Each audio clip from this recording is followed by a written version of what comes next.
They told me for years there was no money in podcasting. Well, they were all wrong.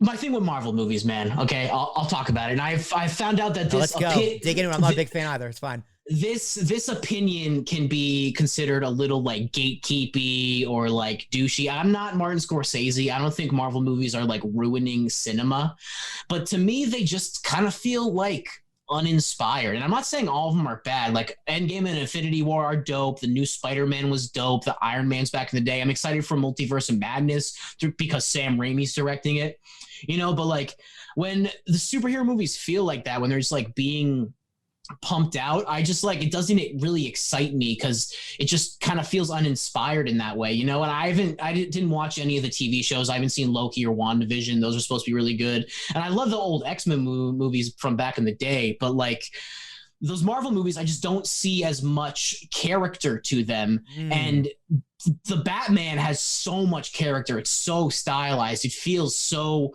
real. And then, you're kind of watching Ant-Man and it just doesn't hit the same. Or even like No Way Home a little bit is like, did they really need to put all these characters in like the dude's apartment for like 20 minutes? You know what I mean? Like that scene like moved the plot along, sure, but like, does it really feel correct, or even like all like the Doctor Strange stuff in that movie is like, I feel like we're doing this because of what it is, not what it actually should be, if that makes sense. I suppose my thing with Marvel, so to kind of, I guess, build an analogy here, there's flavors to Batman, right? Yeah. And they're all very, very different flavors.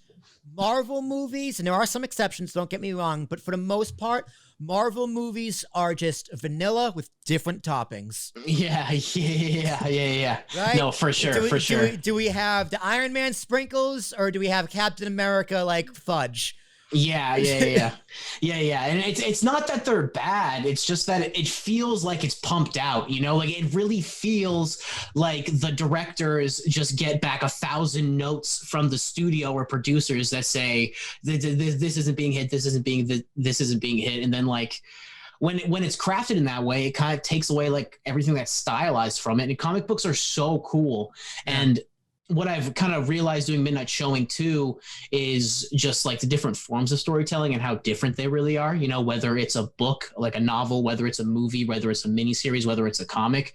And sometimes adapting comics to movies are really hard. I think Watchmen is a great example of that with Zack Snyder back in the day.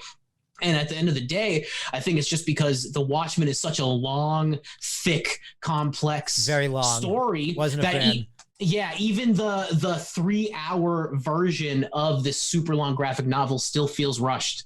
You know what I mean? It's like it can be such a hard medium to translate into filmmaking. And to me, it almost kind of feels like Marvel just takes the easy way out of like, this is how we tell a story from a comic book, when like honestly, like when I was rewatching it this weekend, like paying attention for more stuff, almost every shot of the Batman feels like it's pulled from a panel of a gothic graphic novel. Yeah, it definitely had a different feel from any other DC movie I've seen.